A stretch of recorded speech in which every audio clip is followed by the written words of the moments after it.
وصلى الله وسلم وبارك على نبينا محمد وعلى آله وصحبه أجمعين. إلهي سبحانه وتعالى ما هذا ما أنت ذكره وأي نسوي ديان برشة المساجد كقريب كمدا يضدك برهب برشة رنتي كجحدا مساجد كي شيخة سؤالها يا ننتوس إن شاء الله تعالى وجود جل دونا سؤال شو جوه الرئيسة وحصوا قري ولال دبد شوجا وحوليه هي نذر أيام قلي إن نصدق عشاء صومه يضع أنا ولي صدق دي عشاء صومنا يا بشر رمضان يسوق شيء مركا رمضان تي كدب دور عشاء أيام صوم يقوليه هي وعم بلعبي مركا موحان هرسوم يقولي صدق دي نذر كاها مساء وحان هرسوم يا قليه رمضان وحلي قل الله يقول يا شيء دبتنا مقليه بنسوم يا مساء نذر كي بنهريسين يا سؤال شاء الله بعد قبل يا سوق ارتاح إلى الشيخ ربتك أيه أنت بدني حنونة وقت رمضان تيهرنا وحلا يقولها عشان يتمنع عشوا وما أنا نسومن مركز تون سر هذا الصون حنون كسويقي ماذا اختردنا وحيش يجينا نجتيف هاي وعم وحبلا يقولها هين أو وحبا أنا يهينن مركز عشان يتمنع كي كسوم يتمنع كسوه هاي في ديوم ما بحين كرابي لا هذا هاي سؤال صدحات وحوليه الشيخ ودنا حنون أيام لا يهاي marka aniga oo sooman hadii wadnuhu yahay xanuuno miyaan afuraya dhinaca kale waxa uu leeyahay maalmaha kamid aniga oo sooman ayaan dhacay dabeetana ardaydii jaamacadda ila dhiganaysan ogeyn inaan soomanahay ayaa waxa ay siiyeen biyo marka miyay iga jibinaysaa soonkaygii buu leeyahay su'aasha afraad gabadhan waxay leedahay sheekh waxaan ahay gabadh uur leh waana ilmihii koobaad oo ugu bayaanahay ilmuhuna waa 7 bilood sida awgeed kursi ayaan ka tukadaa bay leedahay culayska ilmahaas awgii marka ilaahay ka raali hada sheekh diintu maxay arrinkaasi ka qabtaa su'aasha ugu dambaysa waxay leeyahay saa'ilkani waxa aan maqlay in marka la ducaysanayo aan la raacin karin ereyga insha Allah marka maxay tahay talow sababtu qofku isagoo ducaysanaya ma oran kara ilaahu waxa isi insha Allah بسم الله الرحمن الرحيم الحمد لله رب العالمين والثناء لله والصلاة والسلام على رسول الله وعلى آله وأصحابه وسلم تسليما أما بعد سؤال شهرية نذرك يا رمضان كيف له الرئيسين يا رمضان له الرئيسين يا وقت كان عبادتنا وعبادة مضيقة وليست موسعة ما هم وقت يدو وحول بأقبل كره صومك كليه بشهر رمضان يقبل يسا ورمضان شهر رمضان الذي أنزل فيه القرآن القاسي آخر ذي لها يحلو فمن شهد منكم الشهر فليصم رمضان بلو صومي كرا كدي من النذر كاسات آيات صومي دونتا مرك رمضان لقبحه الله هي النذر كهدي الله يدعنا لبضك كاتونتا الرئيسين كرتاه قلهنا دق maaha nadarkuna waad horeysin kartaa waana dibdhigi kartaa laakiin waxaynu ka hadlaynaa war rabadaanta waqtigeedu joogay marka labada su'aalooda kale waxay la xiriiraan bukaanka iyo ramadaanta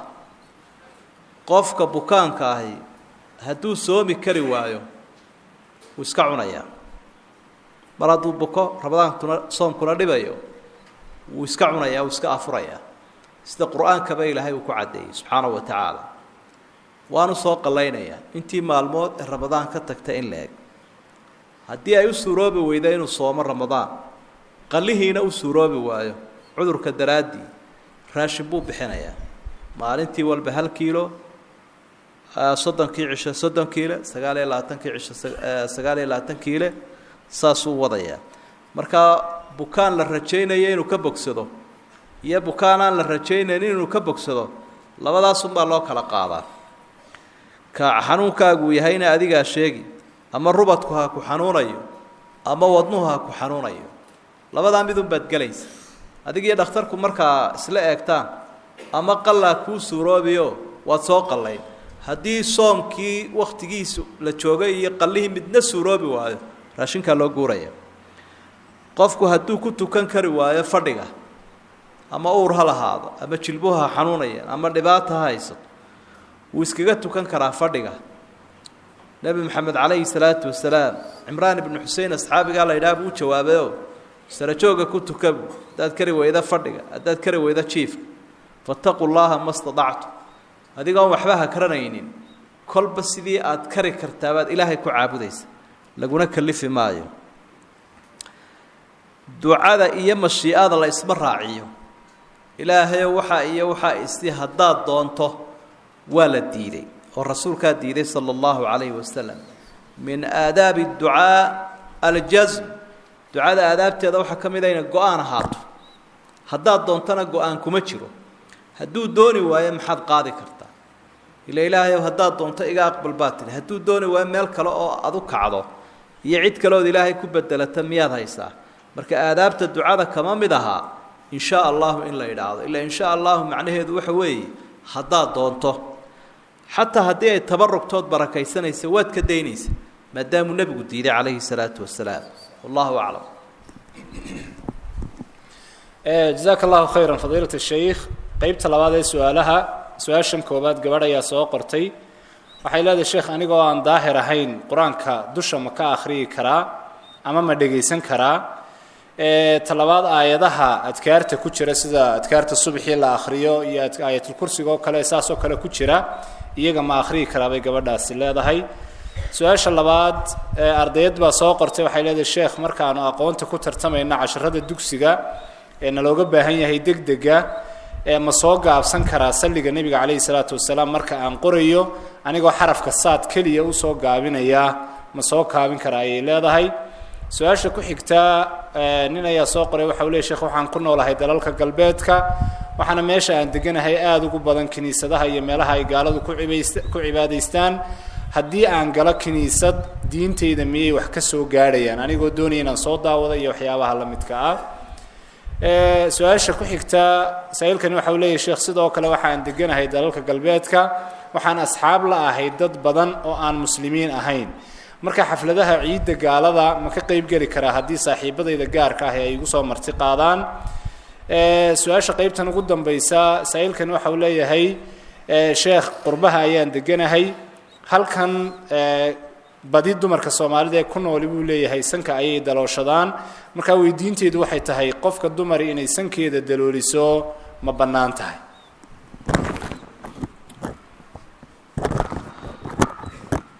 bismi اllahi الرaحmaan الرaحiim alxamdu lilah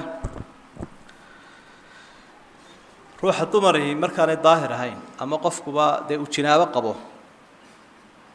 mas'ale khilaafiya weeye oo masale ay culimadu isku khilaafeen qur'aanka kariimkaa inuu akhriyi kara iyo in kale laakina jumhuur culamaa calaa khilaafi culimadu intooda badani waxay qabaan calaa an laa yaqra' inaanu qofkii qur-aankii akhriyin kitaabkiina taabanin sidaa daraaddeed waxaynu leenahay dee baahi adagoo kuu qabata mooyaane sida adigoo imtixaan ku jira ama qofkii qur-aankii ilaawayo xaaladaha mooyaane inuu qofku iska daayaa wanaagsan dikriga kii u qaalisanaa weeye qur-aanku layskumana khilaafsana dikriga inay wanaagsan tahay marka uu qofku daahir yahay sidaa daraaddeed dahaaradaad la eegan insha allah kolka rasuulku sala allahu calayh wasalam magaciisa lasoo qaado waa in lagu saliyaa sala allahu calayhi wasalam taasi waa markii dee afka laga dhawaaqayo laakiin markay qoraal noqoto miyaa la dhammaystirayaa mise waa lasoo gaabsan karaa sida fiicani waa in la dhammaystira bay leeyihin culimadu ikhtisaarkuna wuu iska bannaan yahay inaad soo gaabiso saad ku soo gaabiso siduu imaamu axmed samayn jiray raximah ullah laakiin waxaa ka fiican in la dhammaystiro kaniisadda inaad iska daysaa wanaagsan haddaad gelaysana dadka ku jira inaad hanuunisood waxu sheegto ayuunbaad u geli kartaa laakiin inaad dalxiisto iyo inaad daadaawato waaba intay ku jiidataaba waa wax naftooda soo jiitaa oo ama lagu xayeysiinayo ay meesha ka jiraan ama lagaa qaniinaba intuba waa suuragal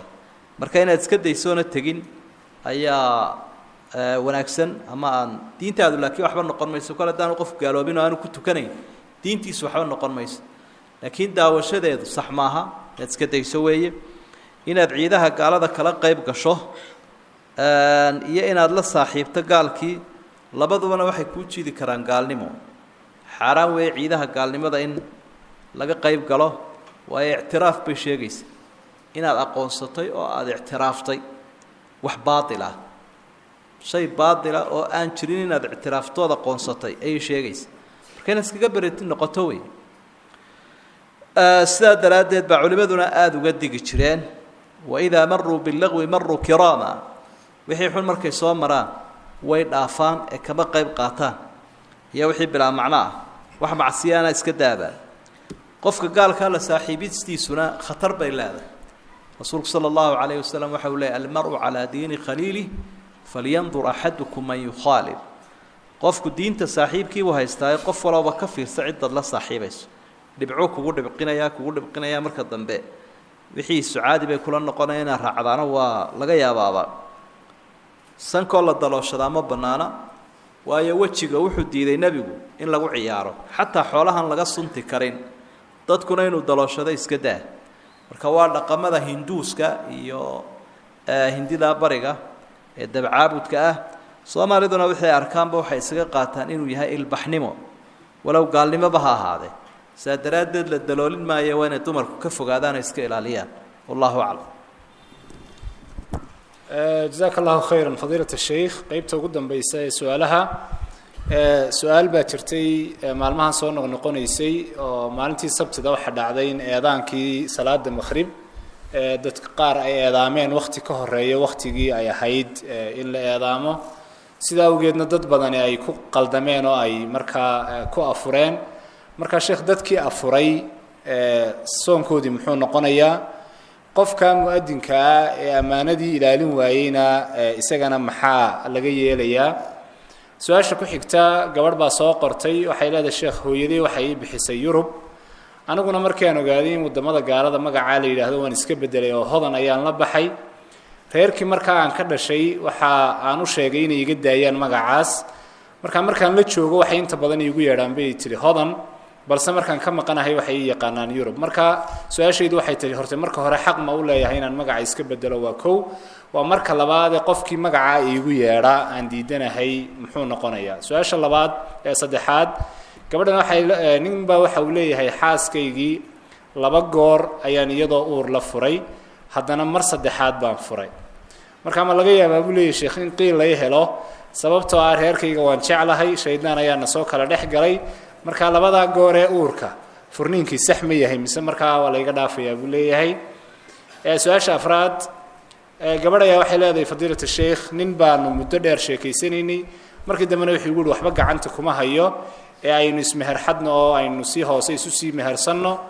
kadibna markii la gaadhay wakti ee aan ku idhi dee reerihii aynu sheegno wuxuu igu yidhi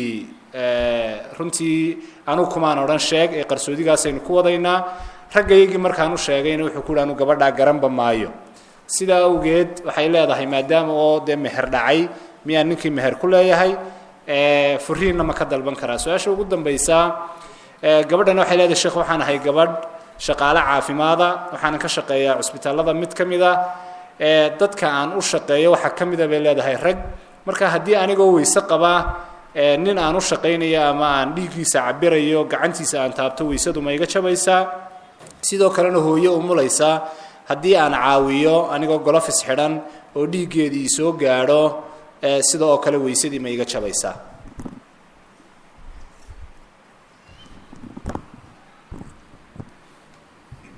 بسم الله الحمد لله مغربك مغربك هدي وقتيسي لغا هريسيو افركنا وقتيسي لغا هريسيو لبدba waa qale salaadii maqriba waqtigeedii aan la gaarin oo la tukaday waa qale maalinka isagoo aan dhameystirmin qoraxdu soo jeeda la cunayna waa qale qofka adaamay iyadoo waqtigii la gaarinna waa dambiili لأنه أمانة مو جذانين إلا الرسول صلى الله عليه وسلم حتى الماء قف كمؤدكين ويا مؤتمن قف الآمنين مركب وحبو خيانة وخاين خيانة دينات بالسماء قف كنا هدو خيانة السماء حر ولا أما أبا المرن ولا عقاب أيو لي فوضى إنها يستون بكمية فوضى لنعيب بدن بينها يستا هي النظام حماض حاجة دين تنوى كمي marka u horeeyaba fowdada waxay ka jirtaa qof aan mas'uuliyadin qaadi karin oo loo dhiibayo adaanka axkaamtiisi ma yaqaan laga yaabaa kontomeeyayna adaanka axkaamtiisu ka badan ma garanayo imaamnimo ma garanayo reer hebel baa loogu dhibay masaajidka dee inuu reer hebel u yeedhayaa unbuu markaa weegaaday waa kaa ku yeedhiyey qoraxdiiba soo jeeda aadaamay markaa masaajidada dadka ama imaam looga dhigaya ama mu'adin looga dhigaya ka dhisayna wuu ku dambaabaya cid aan helayn hadduu u dhiibo kanina hadduu dadkii afuriyo waa ku dambaabay in la dabagalo oo lala xisaabtamo oo meeshii laga eriyana wey si aanu dib ugu noqonin waanay dhacdaa taasina waxa keenaya inay soo noqnoqoto waa waxqabad la-aanta jihooyinka ay khusayso ama cidda masaajidka ka mas-uula ama wasaaraddii ka mas-uulhaydoo waajibkoodii gudan waayey ayaa kalifaya dadkuna way soo qallaynayaan inantaa sheegtay in yurub lo odhan jiray iska beddeshay way ku hagaagsantay magac kastoo xun qofkuu iska bedeli karaa siduu rasuulkuba uga bedelayay sala allahu calayh wasalam rag iyo dumarba asxaabtiisi wixii magaciisa uu garan waayo uu ka bedeli jiray nebigu qofkuna isaga xaqula magaciisa inuu bedelo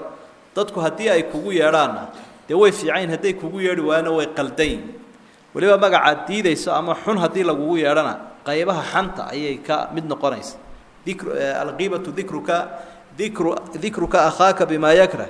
xan waxaa la yidhaha walaalkaa ood ugu yeedho qofkii muslimkaad ugu yeedho wuxuu diidayo markaa adigu doorkaagii waad qaadatay iyagana kula tali inay kaa daayaan ninka sheegay xaaskiisii inuu furay mar labaadna furay mar saddexaadna furay iyadoo uur leh